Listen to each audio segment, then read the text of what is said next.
This is the lecture for Chapter 12, Molecular Biology of the Gene. As discussed in a previous lecture, Mendel is considered the father of genetics, and this is because of all his experimentation and mathematical analysis that he did. One of his conclusions was the particulate theory of inheritance, and this is the idea that particles are transmitted from generation to generation. And these particles are what determines the phenotypes of the individuals. And there were some characteristics that these particles must have. First, these particles must be able to store information to determine the development, structure, and metabolism for those individuals. Also, these particles need to be very stable, so that they can be replicated with accuracy during cell division and also to be transmitted from generation to generation. And lastly, these particles needed to be able to undergo changes to provide genetic variability for the population. So once this was all determined and concluded, many scientists became very interested in identifying exactly what these particles were. One important experiment that supported the particulate theory of inheritance was performed by Griffith in 1928. And Griffith was a scientist who was trying to develop a vaccine for pneumonia. And in his experiments, he was working with two types of bacteria. The first type of bacteria was an S strain, and the S strain had the ability to produce a capsule. And a capsule is a protective layer that protects the bacteria from the individual's immune system. When a mouse is injected with the S strain, it produces a very pathogenic type of pneumonia, which often resulted in the death of the mouse.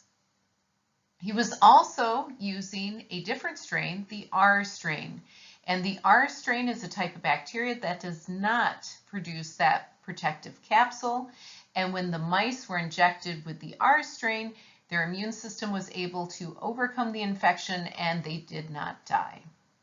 So part of Griffith's experiment was to take heat-killed S strain so that the bacteria was no longer alive. This pathogenic bacteria was no longer alive. He would inject it into the mouse, and the mice were able to survive that. Then he took heat-killed S strain and mixed it with live R strain. So when he mixed those two samples together and injected them into the mouth, it created that very pathogenic pneumonia, which led to the death of the mice. And then when he tested the mouse, he was able to isolate live S strain bacteria. So what that implied is that even though this S strain was killed, it must have been transmitting information to the R strain to convert them into S strain bacteria. So that was support that there were particles being transmitted from one bacterium to another, and this transformed the recipient bacteria into a different type. After Griffith's experiments, many scientists were determined to identify what is the actual makeup of those particles that are transmitted from one generation to another. And after a while, it became clear that those particles were associated with chromatin. Chromatin is the substance that you find in the nucleus, and sometimes we refer to it as chromosomes. And the structure of the eukaryotic chromosomes are a combination of DNA and protein. So the protein are the histones. And as I've mentioned before in a previous lecture, the DNA is wrapped around clusters of those histones, and those histones are the proteins. So now the argument became, which is the actual molecule that is involved in transmitting information for traits? Are they the proteins? Are those particles, those molecules, proteins, or the DNA? And at the time, most scientists assumed that the genetic information was actually composed of protein. And that is because of the basic structure of the proteins compared to DNA. If you remember, proteins are polymers made of different amino acids. And there are 20 different types of amino acids that you link together to form the different proteins. And there are lots of different proteins with lots of different structures. DNA, on the other hand, is a polymer composed of nucleotides. And there are only 4 different types of nucleotides that are bonded together to form DNA. So just from that standpoint, scientists assume because there are more monomers that make up the proteins, more variety in their structure, that you get more variety, more variation, and it's more likely to be the genetic material than the DNA. The Hershey-Chase experiment is the experiment that ended the debate as to whether protein or DNA is the molecule of inheritance. And this experiment involves a phage. And phages are viruses that infect bacteria, and during the infection, they transfer genetic information to the bacteria. And the best thing about the phage is that it is only composed of DNA and protein. So the structure of the phage involves DNA, a molecule of DNA that is encapsulated by protein. So this is the perfect system to determine which molecule is actually transferred to the bacteria to change the characteristics of the bacteria. So first part of this experiment is they took phage particles where the capsid, the protein, is labeled with radioactive sulfur. So they took these labeled phage particles, infected the bacteria, mixed them with the bacteria, and then when they separated out the bacteria, what they found is that the bacteria were not radioactive. All the radioactivity remained in the liquid culture that the bacteria were in. So this indicated that the protein component was not transferred to the bacteria. The second experiment, they now labeled the DNA with radioactive phosphorus. So they labeled the DNA with radioactive phosphorus. They allowed the phage to mix with the bacteria, infect the bacteria, and when they separated out the bacteria, now they found that the bacteria were radioactive and the liquid culture was not radioactive. So that indicated to them that it's the DNA that is transferred to the bacteria, goes inside the bacteria, whereas the protein does not go inside the bacteria. So this pretty much ended the debate as to what the molecule of information was, and it was identified as DNA. When it was determined that DNA is the molecule of information, there wasn't much known about DNA itself. It was known that DNA is a polymer, which is a long molecule made of similar monomers bound together. And for DNA, it was known that those monomers are nucleotides. And the basic structure of a nucleotide is that it has a phosphate group, a sugar, and a nitrogenous base. And with DNA, it was known that there are 4 types of nitrogenous bases. Adenine and guanine are 2 different types of purines. And they're the larger type of molecule. They have a larger nitrogenous base. The smaller nitrogenous bases were thymine and cytosine, and those are called the pyrimidine nucleotides. And their nitrogenous base was a little bit smaller, with only 1 ring structure. While it was known that DNA is a polymer made up of nucleotides, the actual overall structure of DNA was unknown. So many scientists became involved in trying to figure out how those monomers, how those nucleotides come together to form a molecule of DNA. Rosalind Franklin was one of the major scientists who discovered how DNA was structured, and she used X-ray crystallography For X-ray crystallography, she took crystallized DNA and she shot X-ray beams through that crystal of DNA and she analyzed the diffraction pattern. Another group of scientists, Watson and Crick, they used models to try to figure out the three-dimensional structure of DNA. And between these two groups, Rosalind Franklin and Watson and Crick, the final structure of DNA was identified. So the overall structure of DNA is described as a double helix. A double helix because it is composed of two strands of nucleotides that are held together by hydrogen bonds, and then the whole structure is twisted. So just going over one strand of nucleotides, here is an example of a nucleotide. Nucleotide is composed of the phosphate group, the sugar group, and the nitrogenous base. And these nucleotides are covalently bound together. So they're covalently bound together, so this forms one strand of nucleotides. And when you describe this, you talk about the sugar phosphate backbone.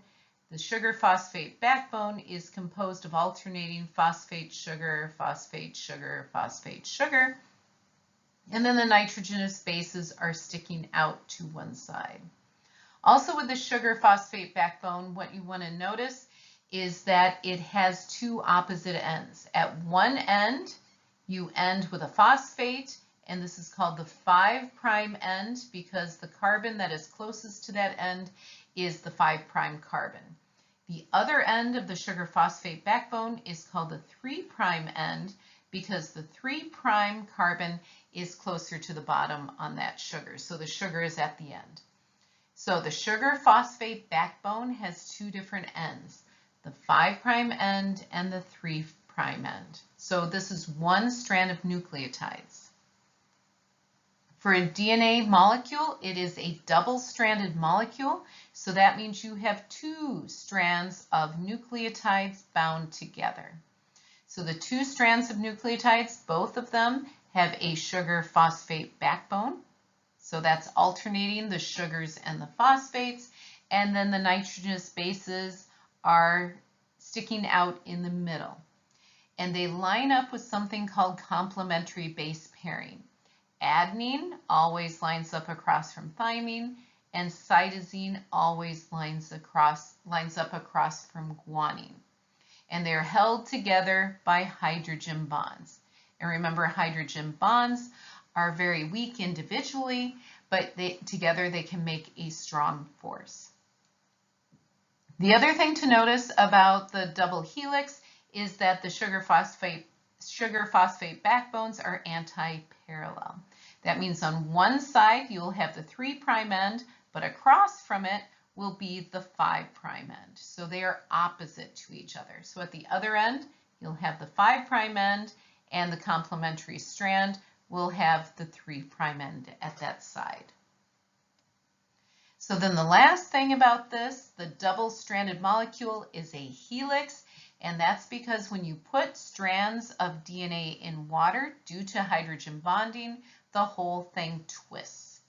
So the double-stranded helix, you get a twist to it, and there are two grooves. The minor groove is a smaller size, and then you have the major groove, which is a larger size. So this is the overall structure of DNA. It is a double-stranded helix.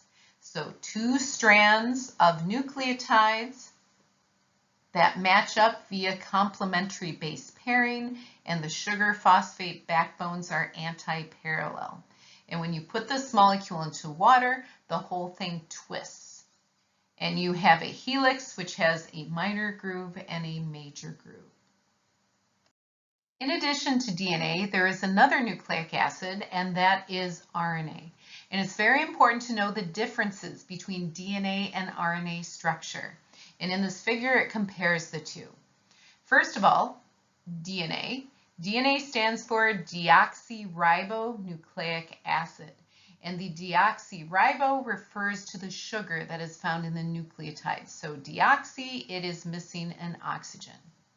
Then for the structure of DNA, you have 4 different types of nucleotides that you can find in DNA: adenine, guanine, cytosine, and thymine. Those are the 4 types of nucleotides. And DNA is always a double-stranded helix, so it's composed of 2 strands of nucleotides bound together with complementary base pairing, and then in water you get that twist to it. RNA, on the other hand, is referred to as ribonucleic acid. Ribonucleic acid because the sugar that makes up the nucleotides for RNA the sugar is a ribose. The other thing about RNA is that instead of thymine, it has uracil. So thymine is not found in RNA.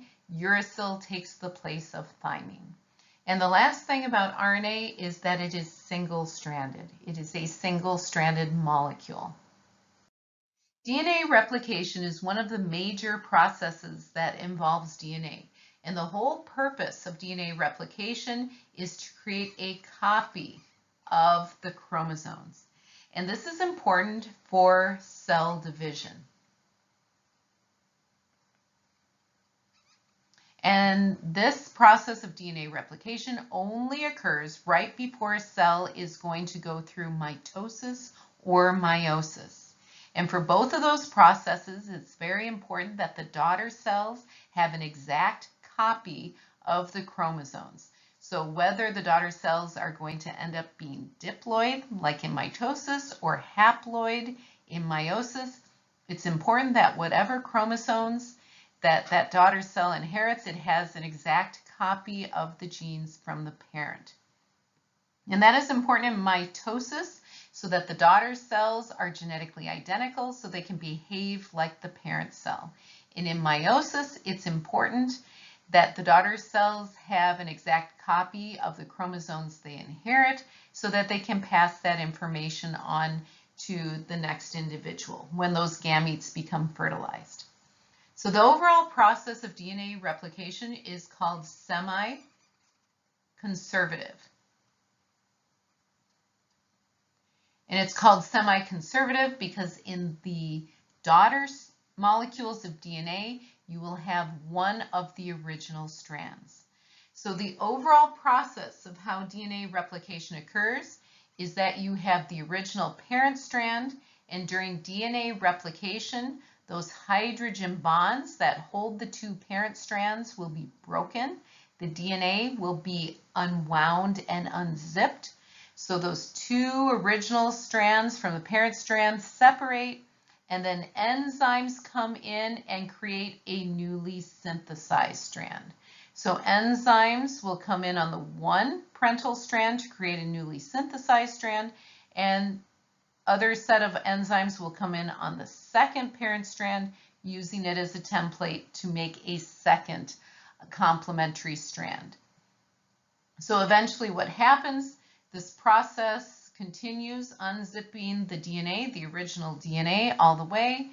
The enzymes create complementary strands, and eventually you go from 1 parental molecule of DNA to 2 daughter molecules of DNA. And if you look at the daughter molecules of DNA, they each have 1 original strand, which was the template strand, and they each contain a newly synthesized strand. So that's semi-conservative process. So in those daughter strands, you have 1 original strand and 1 newly synthesized strand. There are a few differences between prokaryotic and eukaryotic DNA replication. And this slide goes through prokaryotic DNA replication. Now, the main reason for the differences is because of the structure of the chromosomes. And with prokaryotes, if you remember, they all have 1 circular chromosome. So for DNA replication, for a prokaryotic chromosome, there is a sequence called the origin of replication. And this is where the enzymes are going to assemble to start replication. So the origin of replication is where replication starts.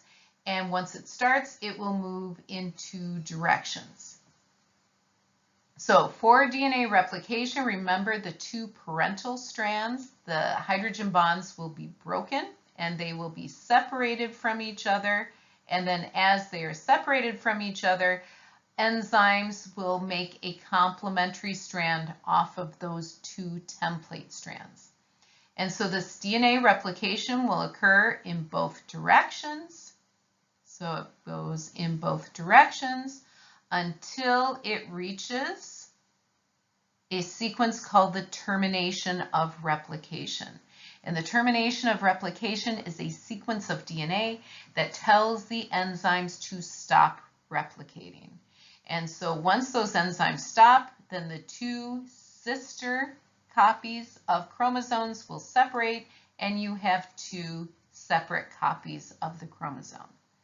If you did not have that termination of replication, the DNA replication would continue going around and around and around, and then those chromosomes would never separate. So for the prokaryotic DNA replication, you need to have a sequence of DNA to tell the enzymes where to stop so that you can stop when you have two complete circular chromosomes. Eukaryotic DNA replication is a little bit different than prokaryotic replication, again, because of the structure of the chromosomes. And if you remember from a previous lecture, eukaryotic chromosomes are linear. So eukaryotes have many linear chromosomes. And also eukaryotic chromosomes are very, very long. If you put all the human chromosomes together end to end, that ends up being about 6 feet of DNA. So they're incredibly long compared to the prokaryotic chromosomes. So because of this, each eukaryotic chromosome has several origins of replication. So they have several origins of replication, and that replication, DNA replication, will start almost at the same time for all those different origins. So when you look at one individual chromosome, you will see several areas where you have DNA replication occurring at the same time. The other thing to notice is that eukaryotic chromosomes do not have a sequence that is the termination of replication. And this is simply because as replication is occurring, when the enzymes get to the end of the chromosome, then they just disassociate, they just fall off of the chromosome. So because chromosomes are linear, they're not circular, eukaryotic chromosomes do not need a termination of replication. Those enzymes just keep moving down the DNA until they reach the end, and once they reach the end, they fall off the end. And at the end of eukaryotic DNA replication, you end up with two identical linear chromosomes, or linear double helices. Whether it is in a prokaryotic cell or a eukaryotic cell, DNA replication is a very complicated process that involves many different proteins. And this is a basic overview of some of the important proteins and enzymes that are involved in DNA replication. And the first protein or enzyme that's involved is called DNA helicase. And DNA helicase is the protein that unwinds and unzips the DNA. So this is the enzyme that takes that original parent strand of DNA, that double-stranded helix, and separates the two strands, breaks the hydrogen bonds, and separates those two strands. And that creates a replication fork. So this is the original molecule of DNA made of two complementary strands. And of course, the helicase is separating them out into their two individual strands. And that's creating that replication fork. And now DNA, the complementary strands, are very likely to reform their hydrogen bonds. So these other proteins called single-strand binding proteins, these proteins are needed to bind to the single strands of DNA to prevent them from reforming that double helix. So those are two of the first types of proteins that are involved in DNA replication. Then other important proteins that I'll describe in a little bit more detail are primase, so DNA primase, DNA polymerase, and then DNA ligase. During DNA replication, the first proteins that are involved are the DNA helicase, which unwinds and unzips the DNA, and then the single-strand binding proteins, which hold those two strands of DNA apart so that they don't reform the double helix.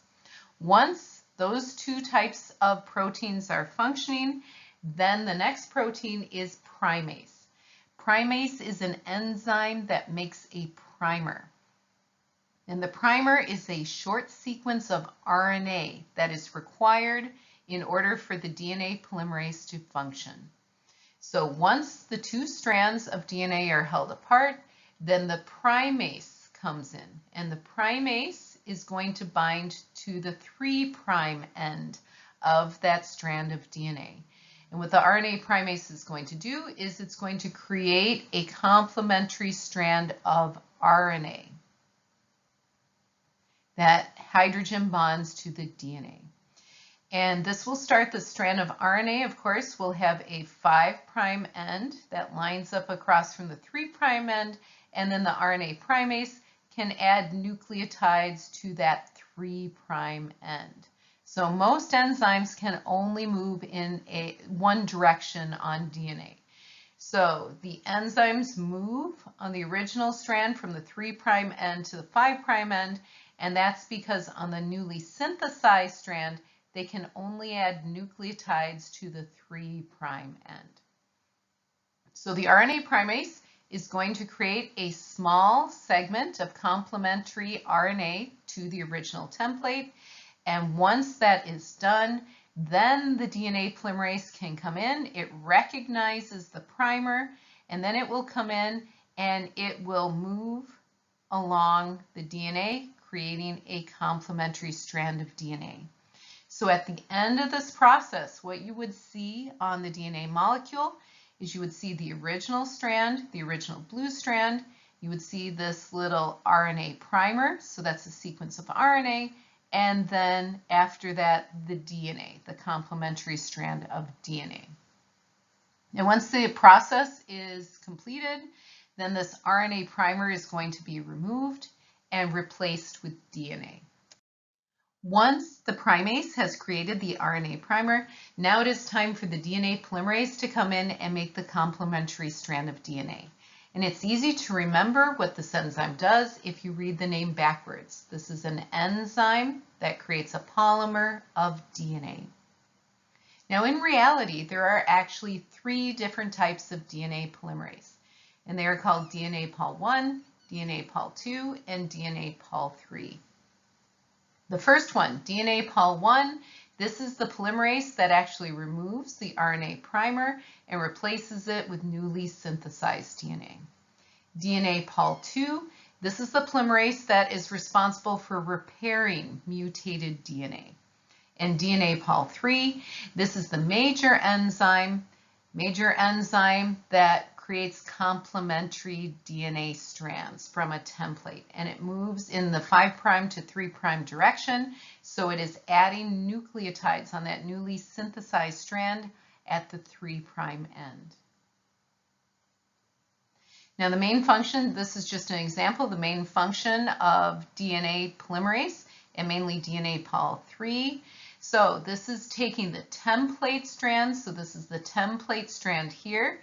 We have an adenine, cysteine, cysteine, thymine, guanine, adenine, and the DNA polymerase is creating the newly synthesized strand. So remember, the DNA polymerase is adding nucleotides to the 3' end. So it's making a complementary strand. So if the next nucleotide it's going to read is an adenine, then it is going to link a thymine to that growing chain.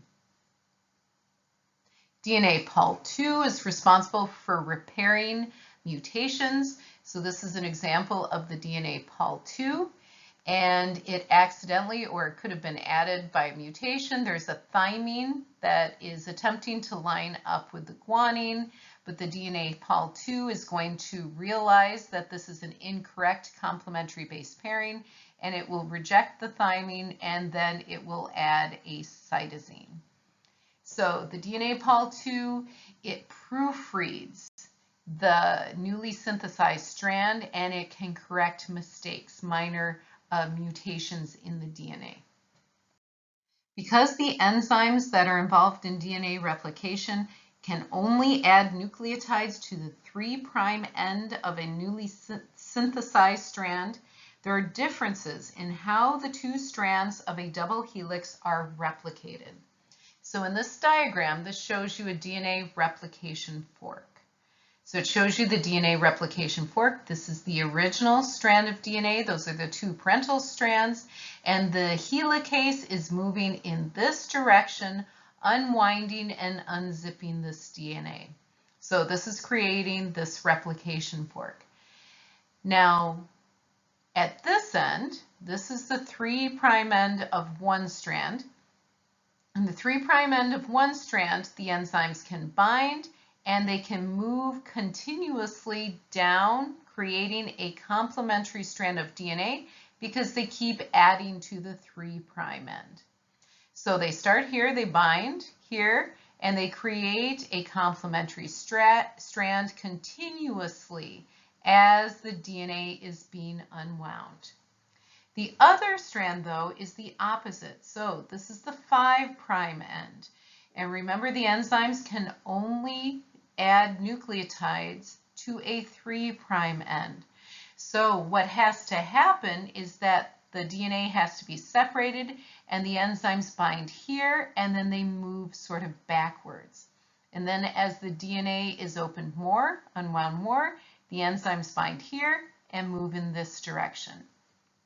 They wait for the DNA to be opened more, the enzymes bind here and move in that direction. So this is considered discontinuous DNA replication. And they refer to this as the lagging strand. So the one strand, the enzymes can bind and then move continuously as the DNA is unwound, and that's called the leading strand. The other strand has to do sort of this backstitching. As the DNA is open, the enzymes bind and move to the end of the DNA. As it opens more, they bind a little bit more and move in that direction, and then they bind as it opens and moves that way. So that's the discontinuous replication. Also, this is referred to as the lagging strand. Okazaki fragments are found on the lagging strand during DNA replication, and they are a result from that discontinuous DNA replication. So that alternation of RNA primers and sections of complementary strands of DNA. And this diagram goes through DNA replication and illustrates the leading and lagging strands. So this is the original double helix. So remember the double helix, it's anti-parallel. This is the 5' end, this is the 3' end. So if you look at the other end, this would be the 3' end and this would be the 5' end. Now this looks to be a eukaryotic chromosome, so it's a linear chromosome, so there is an origin of replication and they just put it in the middle of the chromosome. So at this origin of replication, this is where the DNA helicase originally bound and unwound and unzipped the DNA. And then this chromosome is being replicated in both directions. So enzymes are binding and moving in both directions. So that creates 2 replication forks.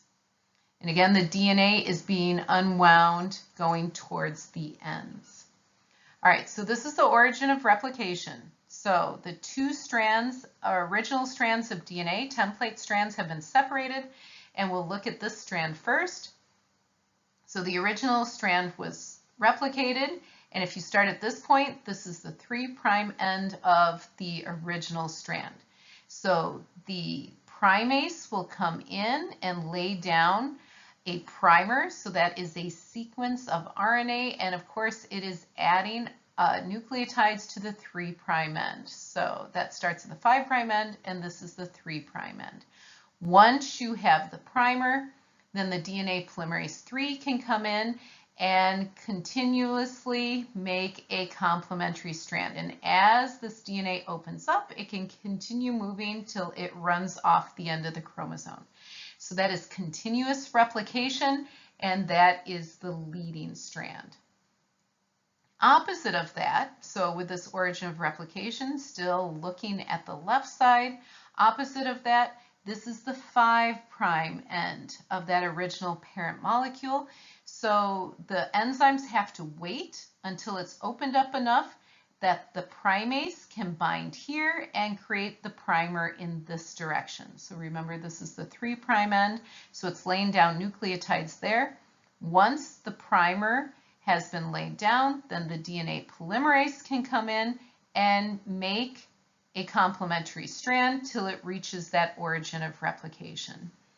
Then as the DNA double helix opens up, the primase can come in again, make the primer, DNA polymerase can come in and make a complementary strand until it hits that primer.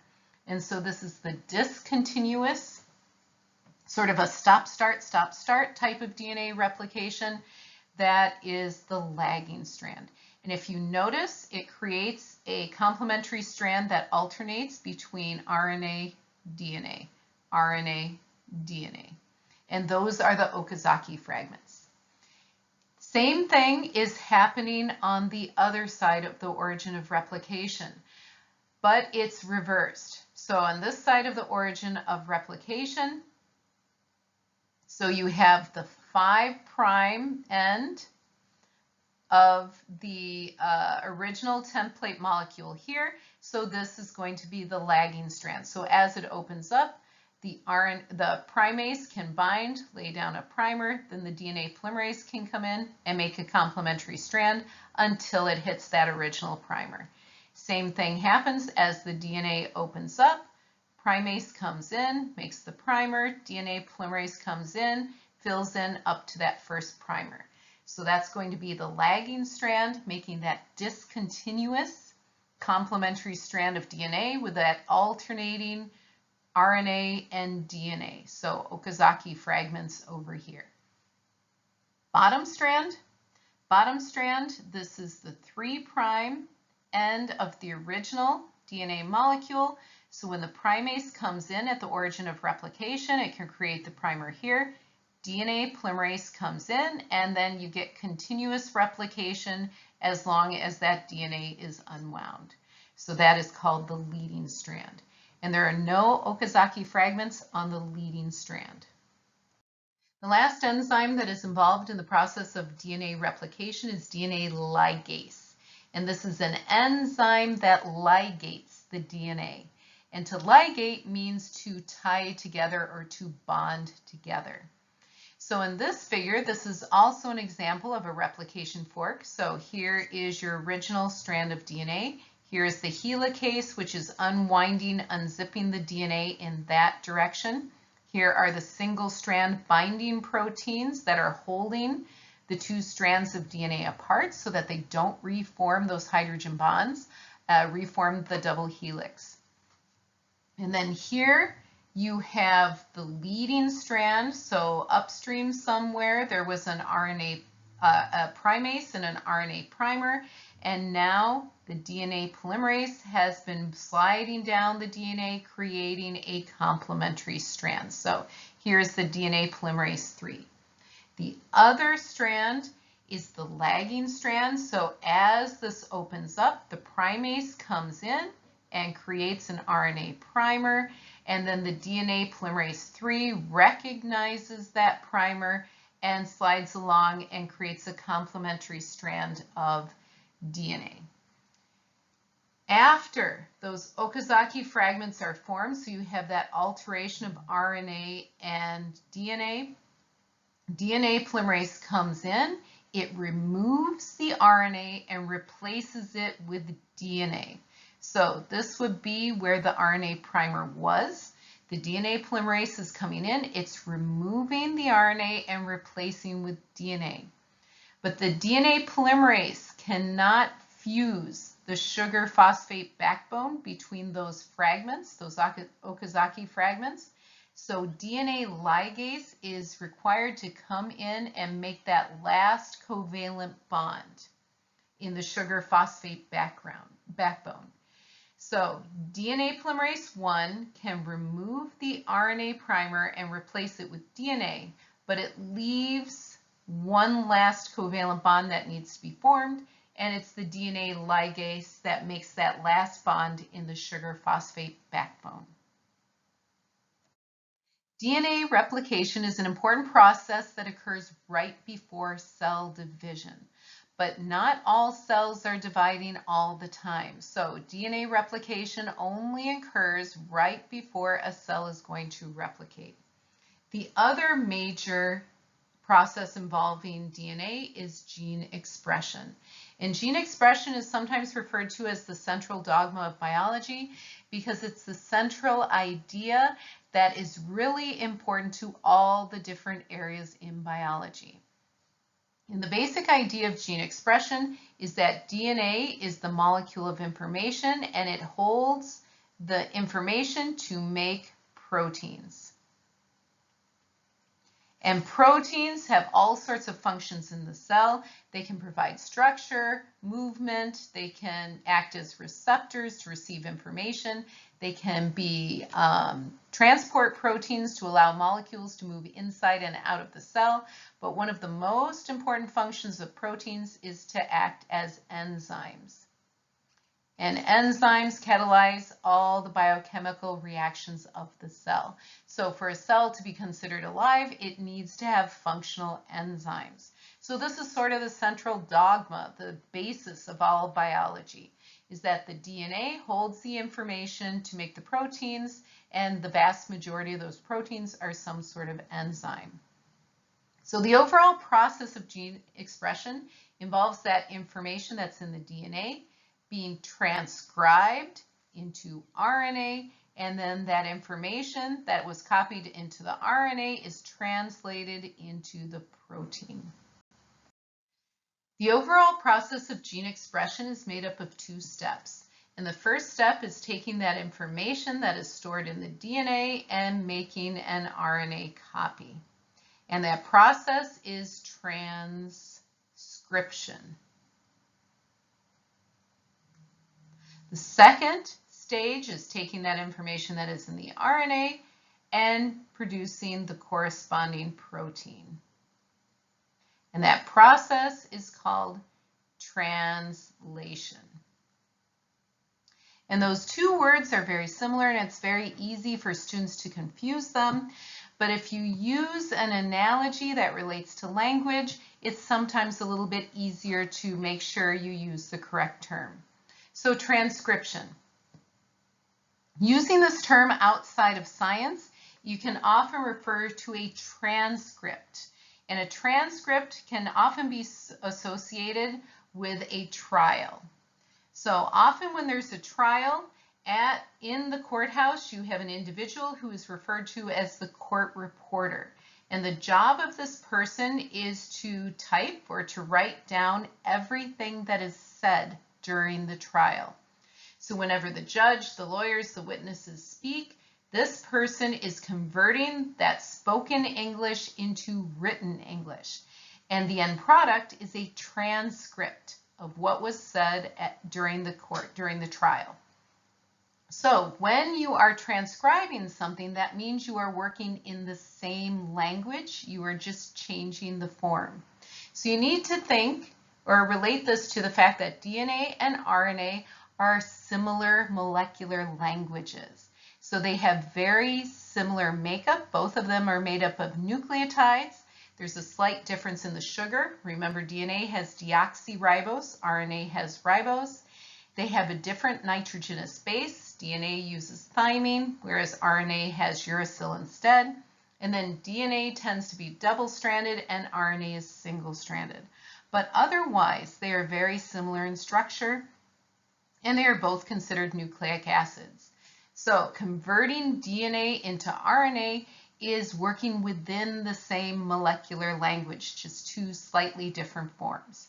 An analogy I thought of is DNA. I could say one word could be big, the other could be kid. And then if I transcribe it into a slightly different form, I can use cursive and write it down. So both of these are English, they're just written in slightly different forms. So that's an example of transcription. Translation, on the other hand, this is when you're going from one language to another.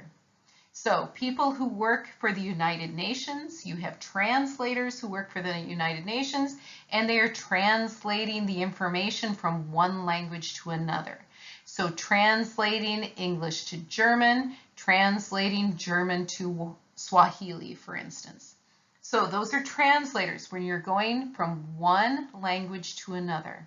When you compare RNA and protein, those are two different molecular languages. The makeup of RNA are nucleotides, and the monomers that make up proteins are amino acids. So two completely different types of subunits that make up the molecules. RNA tends to be a linear molecule. Proteins, with all those levels of structure, you can get a variety of different structures, globular structures with the proteins. So they don't even look very similar at all. So in this case, RNA and protein are looked at as two completely different molecular languages. So if I continue on with this analogy, if I take big kid and translate it into Japanese, this is the symbol for big, and this is the symbol for kid. So transcription, same molecular language. DNA and RNA are very similar molecules. Translation, two completely different molecular languages. RNA and protein, totally different molecules. The first process that is involved in gene expression is transcription. So remember, transcription, working within the same molecular language. So this is where the information that is in the form of DNA is converted into an RNA copy. And for transcription, the major enzyme that is involved is RNA polymerase.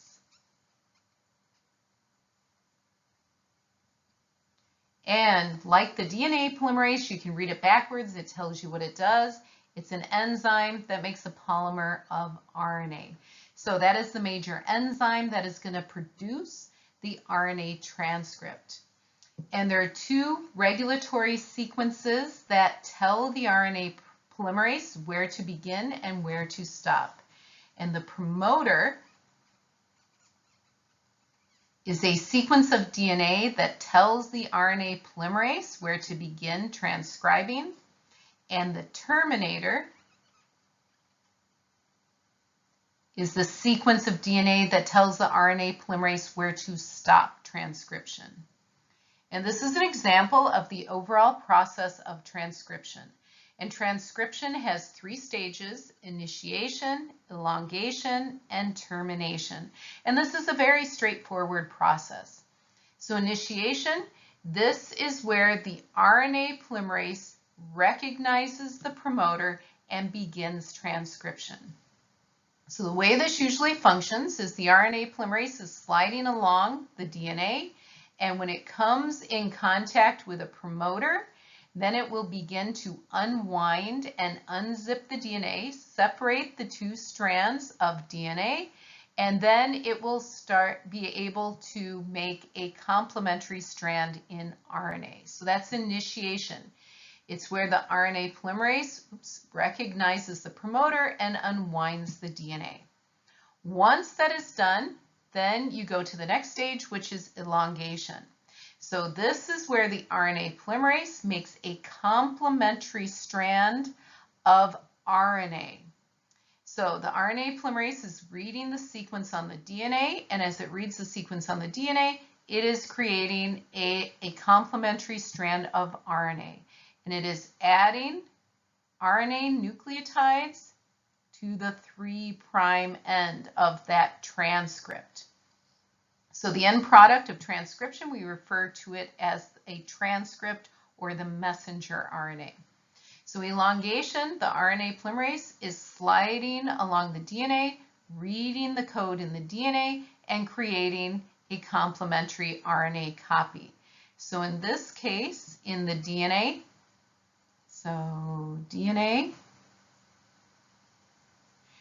you have adenine, thymine, guanine, and cytosine.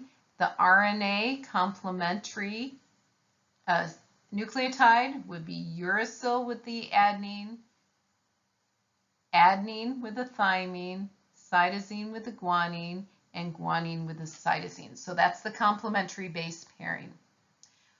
Once the RNA polymerase is at the end of the gene, then the next stage is termination.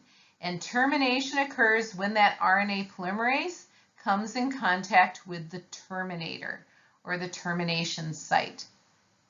And that is a sequence of DNA that tells the RNA polymerase that this is the end of the gene and transcription should stop.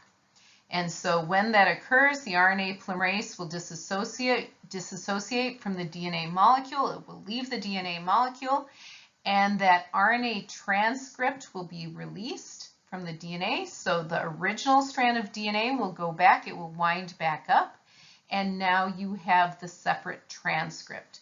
So this is the transcript, or it's also known as the mRNA, the messenger RNA.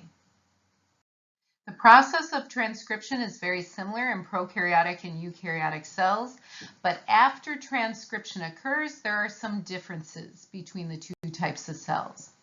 In prokaryotic cells, once the mRNA is produced, then it can directly be translated.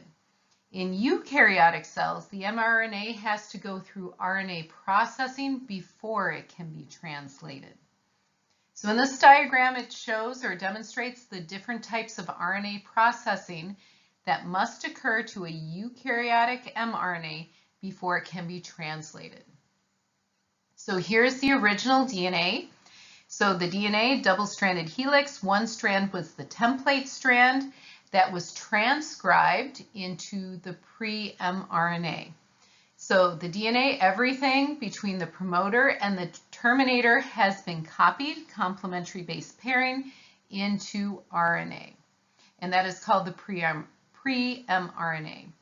One of the first alterations is to add a cap, a 5' cap to the pre-mRNA, and that is a modified guanine that is added to that end. And the modified guanine will help the ribosome bind to start translation. Also to the RNA, there's the addition of a poly A tail to the 3' end. And the poly A tail is a series of adenines between 150 to 200 adenines are added to the 3' end of the RNA. And this is to help transport the mRNA out of the nucleus and to prevent the mRNA from being degraded by enzymes. And it also relates to how many times that mRNA can be translated. The longer the poly A tail, the more proteins can be made from that mRNA. The last modification that is made to the mRNA is to splicing. It involves splicing. And the splicing refers to two different parts of the RNA. There are exons and introns. Exon are expressed sequences, so these are the sequences that are going to be translated. Intron stands for interrupting sequences. And these are sequences that are non-coding, so they need to be spliced out. So originally, the RNA has both exons and introns. And in order to be a mature mRNA, messenger RNA, those introns need to be spliced out. So once they are spliced out, now you have your mature RNA. It has the 5' cap, that guanine at the 5' end. It has a poly A tail, and all of the introns have been removed. And once it has completed that processing, then this mRNA, messenger RNA, can be transported out of the nucleus and into the cytoplasm, where it will come in contact with ribosomes on the ER or floating in the cytoplasm so that it can be translated. Before going into translation, I just want to go through RNA splicing in a little bit more detail. So splicing is the process by which those introns, those interrupting sequences, are removed And so ultimately, the mRNA is composed of only exons. Exons are the expressed sequences.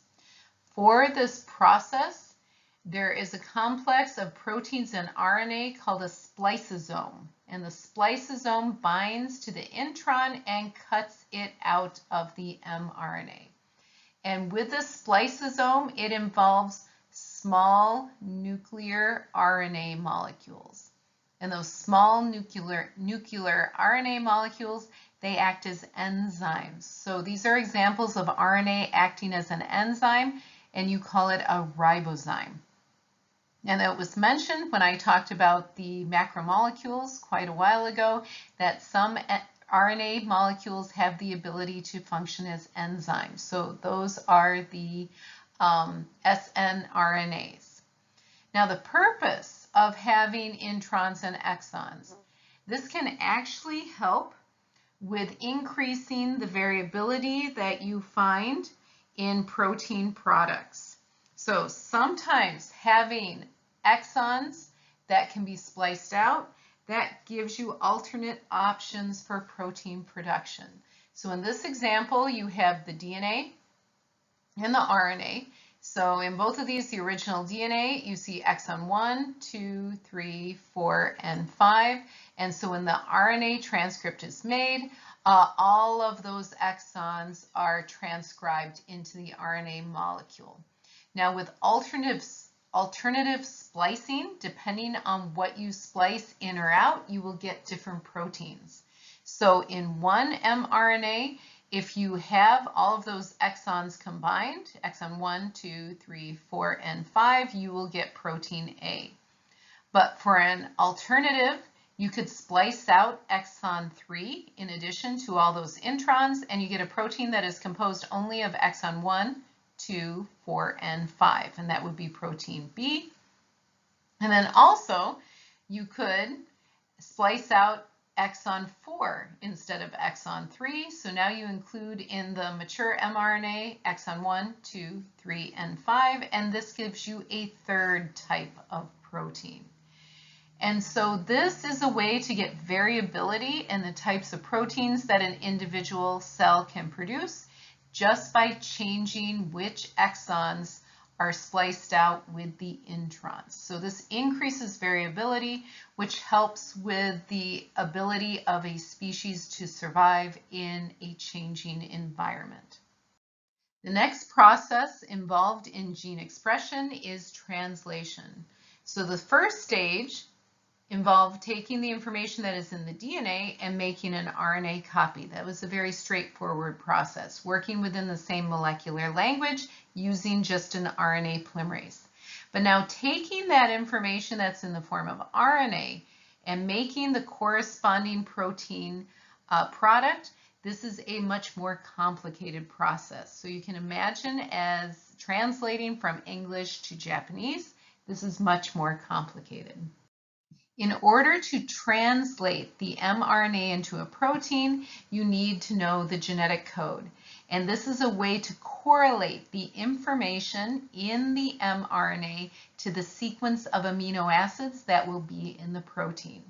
And in order to read the genetic code, you first have to know the codons. And the codons are those 3 nucleotide combinations that you find in the mRNA. And there are 64 potential codons. And this is the chart that lists all 64 potential codons and which amino acid they encode. So the way to read this genetic code is the first column is the first base, then you have 4 options for the second base, and then you have the third base. And the base is referring to the nitrogenous bases, the nucleotides. So for instance, U, first base is U, second base is U, third base is U. So this is the U, and it encodes for phenylalanine. Then you could have A, C, G. So AGC, ACG, here is A, C is the next one, so C, and then G, G is here. A, C, G encodes for threonine. So this is how you read it. One of the things to notice is that most of the codons encode for amino acids, but there are some regulatory codons. The first regulatory codon is a start codon. So the start codon tells the ribosome where to begin translation. So that's the start codon. The start codon is AUG.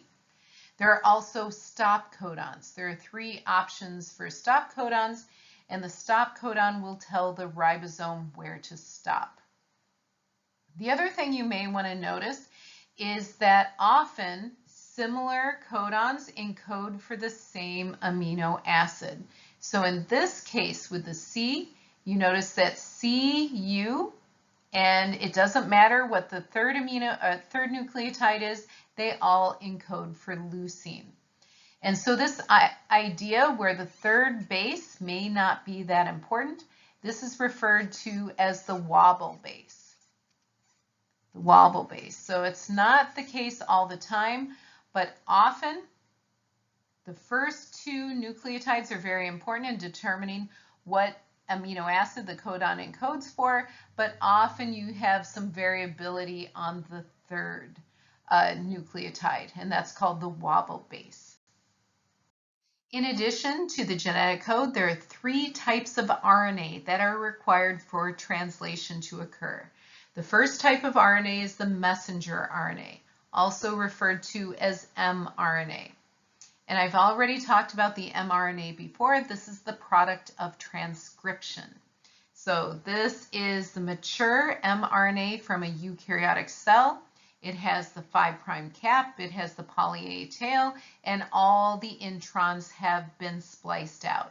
So what is left in between the 5' cap and the poly A tail is the protein coding region. So this contains all the codons that will be used to determine the sequence of amino acids in the resulting protein.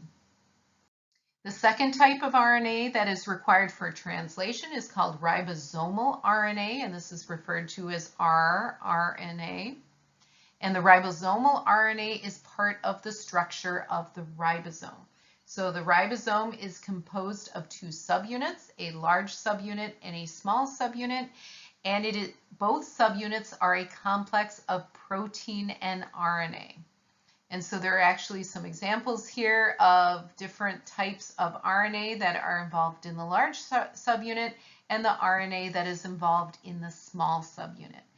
And these strands of RNA are also ribozymes. So they are going to have enzymatic abilities in the ribosome.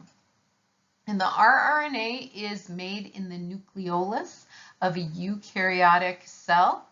And the ribosomes are assembled in the nucleolus, and then they are transported out of the nucleus into the cytoplasm or attached to the rough ER. The last type of RNA that is involved in translation is transfer RNA. And transfer RNA is referred to as tRNA.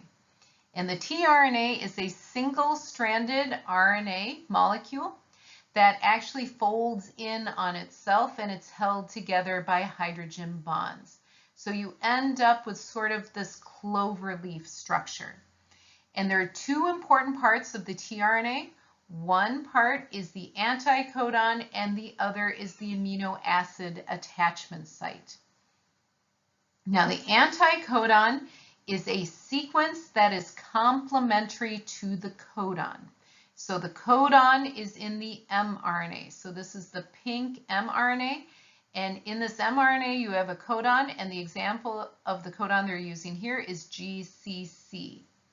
Well, the tRNA that recognizes GCC is going to have the anticodon CGG, so complementary base pairing. So every codon has a corresponding tRNA, and the way the tRNA recognizes the codon is by having the complementary sequence, and that is the anticodon. Second part of the tRNA is the amino acid attachment site. So this is where the appropriate amino acid will be attached to that tRNA. So this particular tRNA recognizes the GCC codon, and GCC encodes the information for alanine. So that means that this particular tRNA will be bonded to an alanine. That's an amino acid.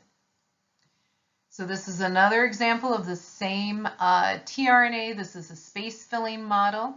So again, at one end is the anticodon that recognizes the codon in the mRNA, and then at the amino acid attachment site will be the corresponding amino acid. And here is just another figure, simplified figure, anticodon at one end, amino acid attachment site at the other. There are a couple more things to mention about transfer RNAs. So going back to the genetic code, when I talked about the genetic code, I mentioned there are 64 possible codons, and 4 of these are signal codons. So AUG is the start codon that indicates to the ribosome where it should start translating. And there are 3 stop codons, and that indicates to the ribosome where to stop translating. So if you subtract those 4, then there are really 60 codons that encode for amino acids. So that would imply that you would have 60 tRNAs, but in reality, there are only about 40 tRNAs in the cell. And the reason for that is because of the idea of the wobble base. Remember, with the wobble base, that's the idea where that third nucleotide is not necessary to determine the amino acid. So in this case, CU, that sequence indicates that that codon encodes for leucine. And it really doesn't matter what that third base is, that wobble base. And that happens more than once. You have it down here for valine, have it here for serine, proline, threonine, alanine, and so on. So that's probably why there are fewer tRNAs in a cell than you have codons. Second thing about the tRNAs is how they actually acquire the amino acid. And for this to occur, there's an enzyme called amino acyl tRNA synthase. So this is the enzyme that attaches the correct amino acid to the tRNA. So for this enzyme, it begins by binding the amino acid. So it binds the amino acid, and it's going to require ATP. So this does require energy. And once it has the amino acid and the ATP, then the tRNA binds, and then it catalyzes a reaction to link that amino acid to the appropriate tRNA. And when the tRNA has its appropriate amino acid, it is called a charged tRNA. The enzymatic complex that performs translation is the ribosome. And I refer to it as an enzymatic complex because it's a complex of protein and RNA. And also what it does is more complex than a simple enzyme. And the ribosome is composed of 2 subunits. You have a small subunit and a large subunit. And the small subunit is the part of the ribosome that recognizes and binds to the mRNA. On the large subunit, you have 3 sites, the A site, the P site, and the E site. And the A site, this is where the charged tRNAs will bind. So it's called the amino acetyl site. The P site is where the peptide bonds will form. And then the E site is called exit, and this is where the uncharged tRNA will be released. The first stage of translation is initiation. And initiation is where the ribosome assembles onto the mRNA. So this begins with the small ribosomal subunit recognizing the mRNA and binding where the start codon is. Once the small ribosomal subunit has done that, then an initiator, tRNA, is going to bind to the start codon. So this is a tRNA. It has an anticodon that is complementary to the start codon.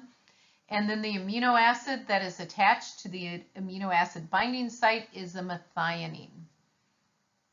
Once that has assembled, then the large ribosomal subunit is going to come in and it's going to bind to the small ribosomal subunit, and it's going to center the P site over the initiator tRNA.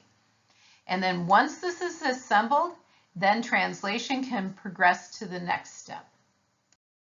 Once the ribosome has assembled on the mRNA centered on the start codon, then the next stage is elongation.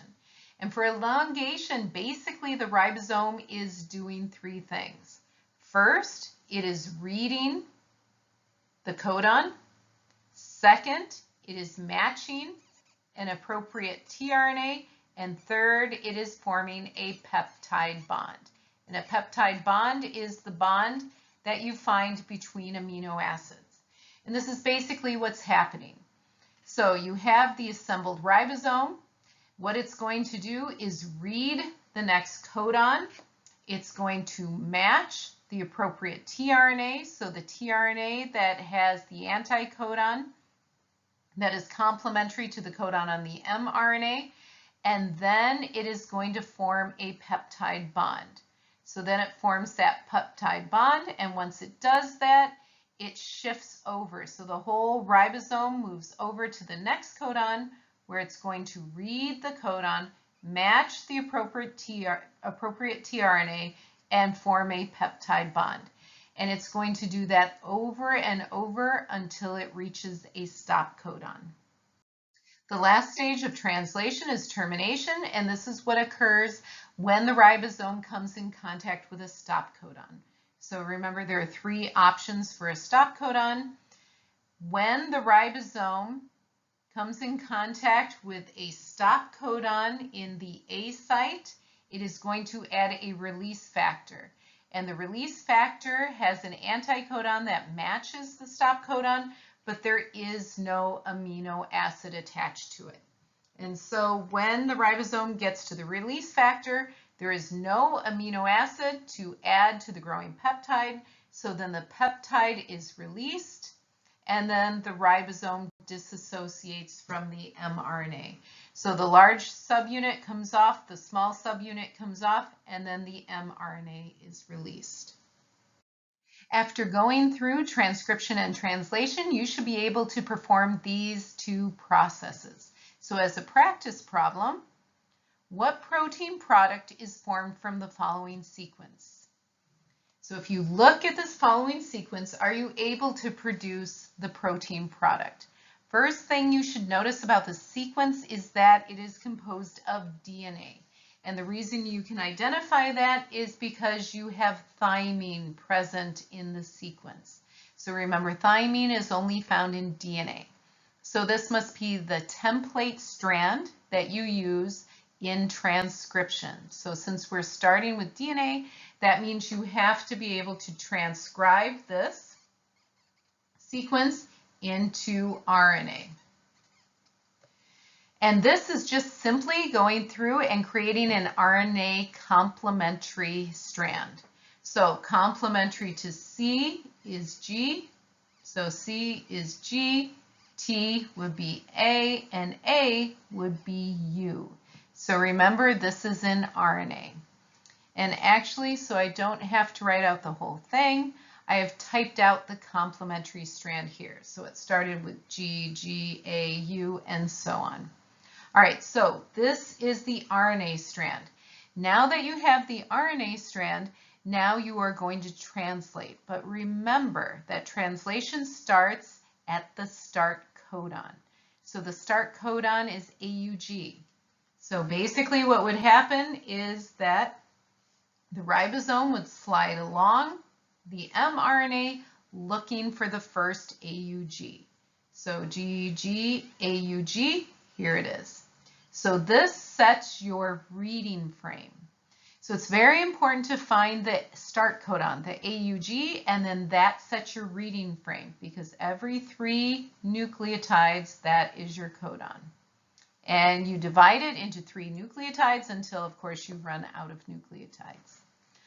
All right, now for translation. Now you're going to take this RNA and you are going to identify the protein product, the sequence of amino acids. And to do this, you need the genetic code. So that's your genetic code.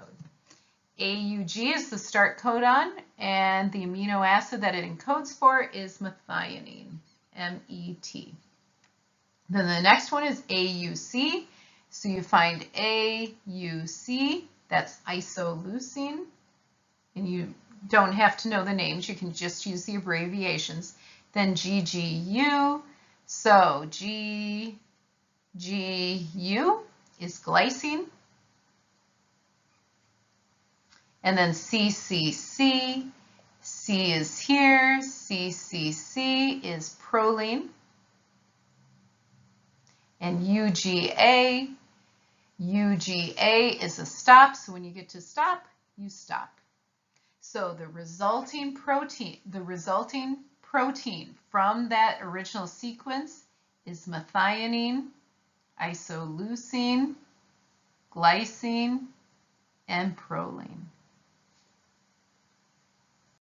Even though the process of gene expression is very similar between prokaryotic and eukaryotic cells, there are some significant differences, and some of which I've mentioned before.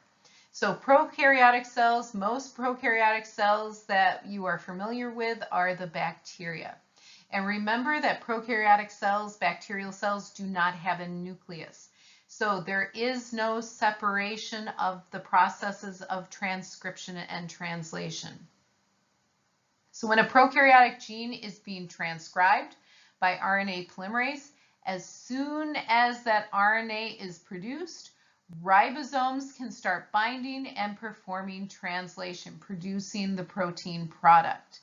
So translation can actually start before transcription has finished. So in that way, the bacteria, they can perform the 2 processes, transcription and translation, almost simultaneously, which means that the bacteria they have very fast gene expression, and that allows them the ability to very quickly respond to changes in the environment. So they can quickly change what enzymes they are producing to accommodate any changes in the environment. Eukaryotic cells, on the other hand, are much more complicated, and their gene expression is much slower. Remember, with eukaryotes, you have a nucleus. So there is a separation in the process of transcription and translation. Transcription is going to occur in the nucleus because the DNA remains in the nucleus. And once you have the transcript produced, it then needs to go through RNA processing before it can even leave the nucleus. So that's going to take a lot of time. But once the transcript leaves the nucleus, then it comes in contact with the ribosomes that are either on the rough ER or floating free in the cytoplasm, and then it can be translated, the mRNA can be translated to produce the protein. So the process of gene expression in eukaryotes is much more complicated, and it takes longer compared to prokaryotes. This is the end of the lecture on molecular biology. So molecular biology involves the process of DNA replication and gene expression. And again, as a reminder, DNA replication only occurs right before a cell is going to replicate, whereas gene expression is occurring almost constantly in all cells.